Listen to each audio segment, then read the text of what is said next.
الرحمن الرحیم نحمد و نصلی علی رسول الکریم اما بعد فاعوذ باللہ من الشیطان الرجیم بسم اللہ الرحمن الرحیم اللہم ارنا الحق حقا وارزقنا اتباعہ وارنا الباطل باطلا وارزقنا اجتنابہ.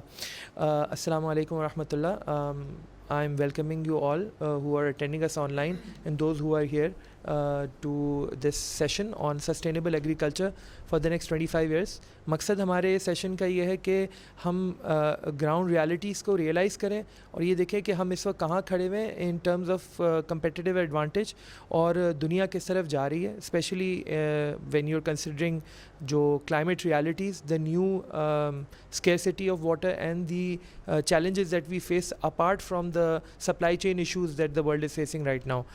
ہمارے پاس اگر پکانے کا تیل نہیں ہے یا اور بہت سارے ایشوز ہیں تو ان سب کا کہیں نہ کہیں لنک ایگریکلچر سے موجود ہے. ہماری اسٹیم جو پینل ہے اس میں one of the panelist is going to join soon. ان کا سب کا مقصد یہی ہے کہ وہ اپنا اپنا اس پہ پرسپیکٹیو دیں, اوپینین دیں اور ہم وہ حل تلاش کریں جو ضروری ہے تاکہ جو ہے ہم معاملے کو آگے لے کے جا سکیں.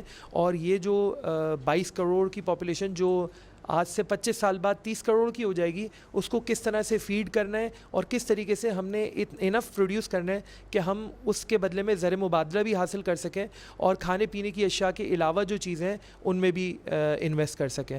تو بیفور اینی فردر اڈو, میں فارمیٹ پروگرام کا یہی ہے کہ پہلے the speakers will introduce themselves and then اپنا پرسپیکٹیو دیں گے اور اس کے بعد پھر ہم جو ہے وہ کویشچنز ریز اپ کریں گے ان کے ساتھ, پھر کویشچنز آڈینس ریز کرے گی انشاءاللہ. تو I will hand over the mic to Ahmed Faisal Salim Nambardar sahab, who is the Vice President of Dairy Agriculture, Livestock and Farmers Association of Pakistan, جو ایک SECP سے I believe registered ادارہ ہے, and he's going to tell a little bit about what he's doing and what he thinks about the topic. جی السلام علیکم.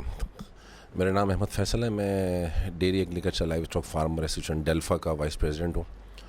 اچھا, ہم جو فوکس کر رہے ہیں, ہم ڈیری کے لوگوں کو فوکس کرتے ہیں اور لائیو اسٹاک جیسے ہمارا عید قربان کے جانور ہوتے ہیں اور وہ ہمارے ساتھ فارمرز ہیں اور فشریز وغیرہ کے فارمرز ہمارے ساتھ ہیں, اور ایگریکلچر تو سب اس کا مین پارٹ ہے جس میں یہ سب چیزیں ہوتی ہیں.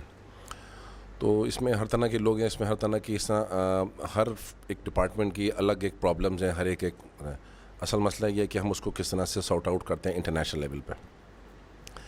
مثال کے طور پہ ڈیری کے اندر اگر ہم بات کریں تو جو ہماری لوکل بریڈ ہے وہ مشکل سے 10-11 کلو دودھ دیتی ہے پورے دن میں 24 گھنٹے میں, اور جو انٹرنیشنل اس وقت ہولسٹن فریزن کا جا رہا ہے وہ 106 لیٹر 110 لیٹر پر ڈے کے اندر اس کی پروڈکشن ہے اس کی.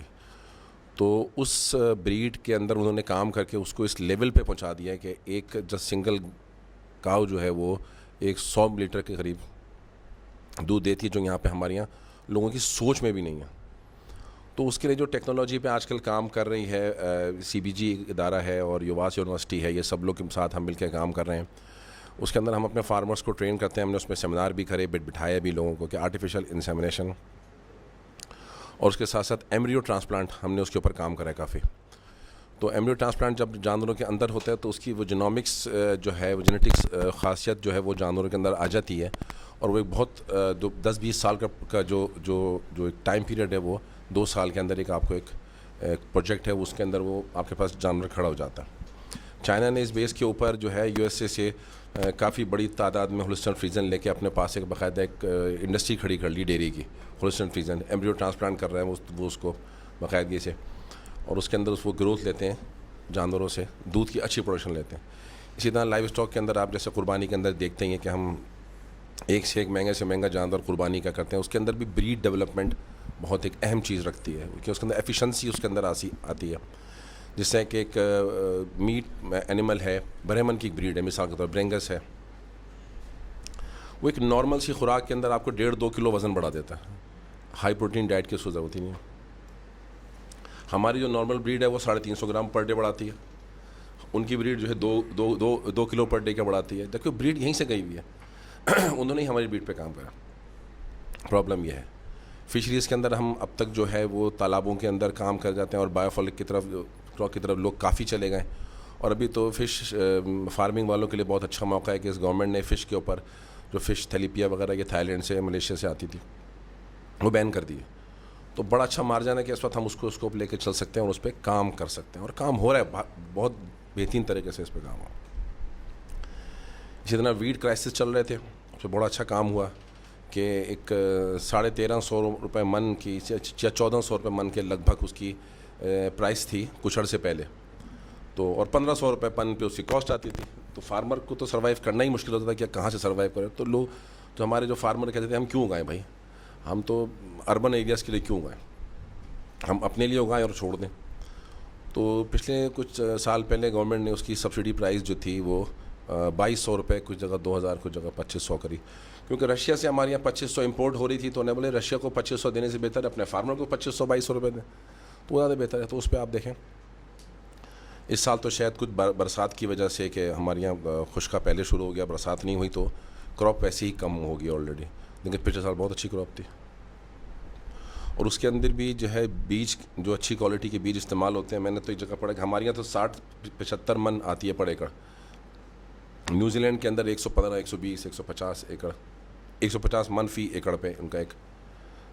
تو اصل جو ہے ہم نے وہ بیج کے اوپر کام کرنا ہے اور اس پہ کام ہو رہا ہے، یہ نہیں کام نہیں ہو رہا، کام ہو رہا ہے. بریڈ ڈیولپمنٹ پہ کام کرنا ہے، اس طرح فشریز میں کام ہے، اور یہ مستقل آگے بڑھتا چلا جا رہا ہے. اس کے اندر میرے حساب سے جو ہمارے پاس جو لینڈ ہے ایگریکلچر اور فارسٹ لینڈ جو ہے وہ تقریباً 7 کروڑ ہیکٹر کے قریب ہے، جس کے اندر فارسٹ بھی ہے. اس میں سے ہمارے پاس جو لینڈ استعمال ہوتا ہے مشکل سے 6 کروڑ ہیکٹر جو ہے وہ شاید زراعت کے لیے استعمال ہو سکتا ہے، لیکن اس میں صرف 4 کروڑ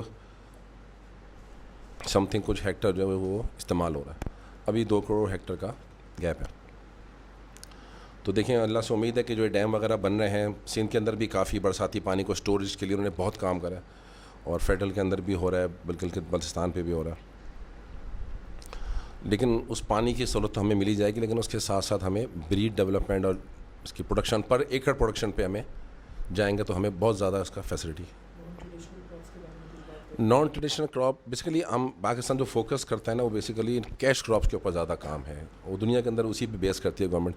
گورنمنٹ کسی بھی ایسی جگہ پہ انویسٹمنٹ نہیں کرتی جہاں پہ رسک فیکٹر ہو، وہ اپنی اسٹڈیز کے اوپر فیکٹ کرتی ہے. اور یہ مکئی، چاول، یہ سب چیزیں اسٹڈی بیس ہیں، تو اس کو گورنمنٹ اسی کیونکہ رسک نہیں لے سکتے. آپ کے 22 کروڑ عوام ہیں تو 25 سال بعد تو پتہ نہیں کہاں ہوں گے، لیکن یہ ہے کہ 2030 کے اندر ہم لوگ 30 کروڑ ہو جائیں گے. 25 سال بعد کا تو پتہ نہیں، لیکن اس پہ یہ کہ میرے حساب سے تو نان ٹریڈیشنل کراپ جو ہے وہ آپ ملٹی کراپنگ کے طور پہ کر سکتے ہیں. جیسے آپ نے گندم لگائی ہوئی ہے تو اس کے چاروں طرف یا بیچ میں کچھ آپ کر سکتے ہیں کہ آپ کے ساتھ چھوارا لگا سکتے ہیں. مثال کے طور پہ میں نے ایک جگہ دیکھا کہ انہوں نے کھجور لگائی ہوئی تھی، سائڈوں پہ نیبو لگائے ہوئے تھے، اندر انہوں نے اس کے اندر جو ہے وہ ادرک کا کیا ہوتا ہے. لیکن وہ بیسیکلی موسم کے حساب سے ہے اور زمین کی پوٹینشیل کے حساب سے. ہماری زمین کے اندر بھی بعض علاقوں میں منرل ڈیفیشنسی بہت ہے، فاسفورس کی بہت زیادہ کمی ہے، چیزوں کی کمی ہے، تو وہ الگ سے ڈالنی پڑتی ہے، DAP ڈالنی پڑتی ہے، یوریا ڈالنی پڑتی ہے. اور اس کی اویلیبلٹی بھی ایک بہت بڑا ایشو ہے. بہت بڑے بڑے پلانٹ ہیں سب کے لگے ہوئے، لیکن اویلیبلٹی ایک بہت بڑا ایشو ہے. اس کو سولو کرنے کی کوشش کرتے ہیں، گروپ بنا کے کہ 15-20 فارمر ایک جو علاقے کے ہیں ان کو جمع کر کے کہ آپ اس پہ کام کریں، اور اس طرح سے ان کی جوائنٹ کمبائنڈ ان کی سورسنگ کرتے ہیں. کمبائنڈ جسے کہتے ہیں، یہ ترکی کے اندر بھی یہ ماڈیول ہے کہ جی سب کی بائنگ ایک ساتھ ہو، سب کی سیلنگ ایک ساتھ ہو، سب ایک جیسی کراپ کریں. اس کے اندر انہوں نے کچھ اس کو کنسولیڈیٹ کر دیا بڑے لینڈ کو، چھوٹے چھوٹے فارمرز کو. یہ تو سوری ایڈ کرنا چاہیں گے؟ نہیں، بس میں اس کو آگے بڑھاؤں گا. چلیے، تھینک یو. اس طریقے سے فارمیٹ میں ہم 10 منٹ موقع دے رہے ہیں بیکاز سہیل بھائی was a little bit late, تو I rebrief the format of the conversation کہ 10 منٹ ہر شخص اپنی طرف سے جو سچویشن ہے اس کو ایویلویٹ کر رہے اور فیوچر کے بارے میں بھی سجیشنز دے رہے. اور اگین پرابلم کو انکمپس کرنا ضروری ہے، but we are focusing more on the solutions part and what we are doing in order to solve those problems. تو I will hand over the mic to Izhar بھائی who can introduce himself. السلام علیکم، میرا نام اظہار ہے اور میں کراچی میں بیسکلی مشروم ایک فارم چلاتا ہوں. اس کے ساتھ ساتھ میں لوگوں کو کچن گارڈننگ بھی سکھاتا ہوں اور ان کنونشنل کراپس وغیرہ اس کے بارے میں میرا کام ہے. تو ابھی بات چیز اس طریقے سے چل رہی تھی کہ پاکستان کے جو مطلب پالیسی میکرز ہیں وہ زیادہ تر کیش کراپس کی طرف دھیان دیتے ہیں، لیکن اس میں ایک بہت بڑا فیکٹر یہ ہے کہ ہم بہت ساری ایسی پروڈکٹس ہیں، فروٹس، ویجیٹیبل اور اینیمل جیسے میٹ اور ملک والی ڈیری والی پروڈکٹ ہیں جو کہ ہم امپورٹ کرتے ہیں. اس وقت سچویشن تو ایسی ہے کہ ایک ایک ڈالر جو کہ باہر جا رہا ہے، چاہے وہ آئے مطلب وہ لیگلی جا رہا ہے یا پھر لوگ جس طریقے سے ہمارے یہاں آپ کو پتہ ہے ٹرینڈ اس طریقے سے جا رہا ہے، لیکن ڈالر باہر جا رہا ہے، تو ہم کسی نہ کسی طریقے سے اس ڈالر کو جانے سے روکیں. میں اگر اپنی بات کروں تو میں ایک مشروم فارم چلاتا ہوں. مشروم ایک زمانے تک ٹوٹلی امپورٹ ہوا کرتی تھی پاکستان کے اندر. اس کے بعد کچھ مشروم فارمز لگنے شروع ہوئے کیونکہ یہ ایک انتہائی ٹیکنیکل قسم کی کراپ ہے اور ایک ویجیٹیبل ہے، لیکن اس کی گروئنگ نارمل کراپس کی طرح نہیں ہے. تو اس پہ فوکس کرنے کے لیے اور اس کو بڑھاوا دینے کے لیے ہمیں بہت زیادہ ٹیکنیکل قسم کے لوگ چاہیے تھے. ہم نے اس کے اوپر کام کیا اور کرتے کرتے الحمدللہ ہمارا کراچی میں ایک فارم ہے جس کے ہم مشروم پروڈیوس کر رہے ہیں. بہت زیادہ پروڈکشن نہیں، لیکن میں اتنا یہ کہہ سکتا ہوں کہ پچھلے سال میں نے جتنی مشروم پروڈیوس کی ہے اتنی مشروم ہم نے امپورٹ نہیں کی پاکستان نے. تو میری یہ کنٹریبیوشن ہے. تو اس طریقے سے ہم وہ والی کراپس یا وہ والی چیزیں جو کہ پاکستان سے ہم مطلب امپورٹ کر رہے ہیں دوسرے ممالک سے، جس میں مختلف قسم کی بیریز ہیں، فش آئٹم ہیں جو کہ دیز آر ویری ایکسپینسو، کیوں نہ ہم کوشش کر کے ان کو یہاں گرو کریں، بھلے چھوٹے ہی اس میں صحیح، لیکن ہم گرو تو کریں. اگر ہم کسی کنٹری سے وہ چیز امپورٹ کر رہے ہیں اس کا مطلب اس کے پاس ایک ایسی انڈسٹری ہے کہ اس کو ایکسپورٹ کر رہا ہے. تو ہمیں چاہیے کہ ہم وہ اس انڈسٹری کو اپنی طرف بڑھائیں. تھوڑا سا فوکس کرنے کی ضرورت ہے. ہماری ایگریکلچر یونیورسٹیز اور جو یونیورسٹیز میں ایگریکلچر ڈپارٹمنٹ ہیں ان کو پرائیویٹ لوگوں کے ساتھ پارٹنرشپ کر کے اور اپنے جو ان کی نالج ہے وہ اس طریقے سے پارٹ کرنی ہے اور ہم اس کو پریکٹیکل وے میں لے کر آئیں ساری چیزوں کو. تو میرا بیسکلی یہی ہے. اور دوسری بات جہاں تک ہم نے بات کی کہ ہماری زمینیں جو ہیں وہ ڈیفیشینٹ ہیں سرٹن منرلز اور اس میں، تو تھوڑا سا اس میں ایڈ کرنا چاہوں گا اسی بات کے اندر کہ ہماری زمینیں ڈیفیشینٹ نہیں ہیں، لیکن ہمارے پاس جو اس کے اندر نیوٹرینٹس ہیں وہ پلانٹس کو اویلیبل نہیں ہوتے. میرا تھوڑا بہت ہائیڈروپونکس کا بھی ایک ایکسپیرینس بھی ہے اور نالج بھی ہے. زیادہ بات تو سر سہیل کر سکتے ہیں، لیکن میں اتنا بتانا چاہتا ہوں کہ پودوں کو بہت زیادہ نیوٹرینٹس کی ضرورت نہیں ہوتی، لیکن ان کو نیوٹرینٹس ایسی حالت میں چاہیے ہوتا ہے جو وہ ایبزارب کر سکیں. ہمارے ہاں طریقہ کار یہ ہے کہ جو فرٹیلائزر مینوفیکچرنگ کمپنیز ہیں ان کے جو نمائندے کسانوں کو بے تحاشا فرٹیلائزر استعمال کرنے کی ترغیب دیتے ہیں صرف اپنے شارٹ ٹرم فائدے کے لیے. اس کی وجہ سے ہمارے پاس اچھا میں آپ کو ایک اس کی ایگزامپل دوں. آپ کسی بھی لوکل اس میں جائیں گے تو آپ کو اندازہ ہوگا کہ اگر آپ بولیں کہ میں ویٹ لگانی ہے تو سب سے پہلا نسخہ وہ کیا بتائے گا؟ 1 بوری DAP 2 بوری یوریا. کشمیر سے لے کے میران تک ساری چیزیں ان میں یہ کانسٹنٹ ہے ہر جگہ زمین کی تیاری میں فی ایکڑ 1 بوری DAP 2 بوری یوریا. زمین میں کتنا فاسفیٹ موجود ہے اس کو نہیں پتہ، لیکن یہ استعمال ہو رہا ہے. فاسفیٹ زمین میں جا جا کے اس کو بنجر بنایا جا رہا ہے. فاسفیٹ اتنا زیادہ بڑھ جاتا ہے کہ وہ دوسرے جو نیوٹرینٹس ہیں ان کی اپٹیک کو روک لیتا ہے. تو بیسکلی مسئلہ ہماری زمین خراب نہیں تھی، ہم نے خود خراب کیا ہے. ہاں اب یہ ہے کہ اس کو روکا کس طریقے سے جائے اور وہ والی زمینیں جو اس کے استعمال سے بنجر ہو چکی ہیں اس کو کیسے بہتر کیا جائے. ایک بہت اچھا طریقہ جو کہ دوسرے ممالک میں استعمال ہوتا ہے وہ ہے نو ٹل ایگریکلچر، یعنی کہ آپ زمین میں ہل نہ چلائیں، یا چلائیں تو صرف ایک مرتبہ چلائیں، اس کے بعد آپ کو ساری زندگی ہل چلانے کی ضرورت نہیں موجود. ہمارے یہاں ہر زمین کی تیاری کے بعد ہل چلایا جاتا ہے جس سے زمین کا اسٹرکچر بالکل تباہ ہو جاتا ہے. اچھا دوسرے ممالک میں جو سمجھ چکے ہیں اس چیز کو کیا کیا جاتا ہے، وہاں پہ ملچنگ کی جاتی ہے. ملچنگ کیا چیز ہوتی ہے؟ ہم آرگینک میٹر جس میں پرانی فصل کی باقیات، گوبر اور اس قسم کی جو آرگینک میٹرز ہوتے ہیں پتے وغیرہ ان کی ایک لیئر بناتے ہیں زمین کے اوپر. وہ لیئر کیا ہوتی ہے؟ وہ زمین میں موجود بیکٹیریا کی غذا بنتی ہے. وہ بیکٹیریا آرگینک ایسڈز پروڈیوس کرتے ہیں جس سے زمین میں آلریڈی اویلیبل نیوٹرینٹس جو ہوتے ہیں جو کہ اسٹک ہو چکے ہیں اور کسی جگہ جا کے پھنس چکے ہیں، آپس میں انہوں نے ایسا کمپلیکس بنا لیا وہ ٹوٹ جاتے ہیں اور پلانٹس ان کو ایبزارب کر سکتے ہیں. پلس یہ ملچز جو خود ڈسنٹیگریٹ ہو رہی ہیں، ڈیکمپوز ہو رہی ہیں، ان میں اتنے نیوٹرینٹ ہوتے ہیں کہ آگے کی کراپس کو سسٹین کر سکیں. تو جب آپ کی کراپ گرو ہو جاتی ہے اور آپ اس میں سے فروٹ یا اس کا جو گرین ہے وہ ہارویسٹ کر لیتے ہیں تو اگین آپ اسی کی جو باقیات ہے اس کو دوبارہ سے اس کی ملچ بنا سکتے ہیں. اس طریقہ کار سے ایک اور فائدہ کیا ہوا کہ ہماری زمین جو ہے اس پہ جب ملچ آتی ہے تو اس پہ ایک لیئر آ گئی. اب آپ نے جتنا پانی دیا وہ پانی ایواپوریٹ نہیں ہوتا، وہ پودا جو ہوتا ہے صرف اس کو اس کی روٹ کے زون میں موجود ہوتا ہے اور پودا اس کو ایبزارب کر کے گرو ہو جاتا ہے. تو جہاں آپ کو گندم میں 3 پانی لگانے کی ضرورت تھی وہاں پہ صرف 1 پانی پہ آپ کا کام ہو جاتا ہے اور بہت اچھا ہو جاتا.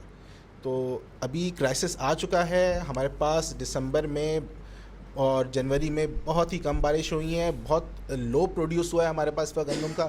اس کی وجہ یہی ہے کہ گندم ہمارے پاس بارانی اور یہ نہری علاقوں کی ہی ہے. ہمارے یہ والا جو کانسیپٹ ہے کہ اس پہ ہم ملچنگ کیا جائے اور اس کو سسٹینیبل ایگریکلچر کی طرف جایا جائے, یہ ہمارے پاس بہت اس وقت کم جگہوں پہ اپلائی ہو رہا ہے, لیکن اس کی اپلیکیشن گورنمنٹ کی سطح پہ کرنے کی ضرورت ہے.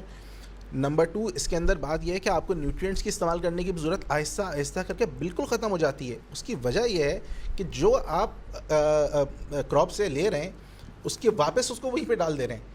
ہوا سے جب بارش آتی ہے تو نائٹروجن ابزارب کر کر آتی ہے. ہم بیسکلی نائٹروجنس کھاد استعمال کر رہے ہوتے ہیں زیادہ تر, اور بہت تھوڑی مقدار میں فاسفیٹ اور پوٹاش استعمال کرتے ہیں.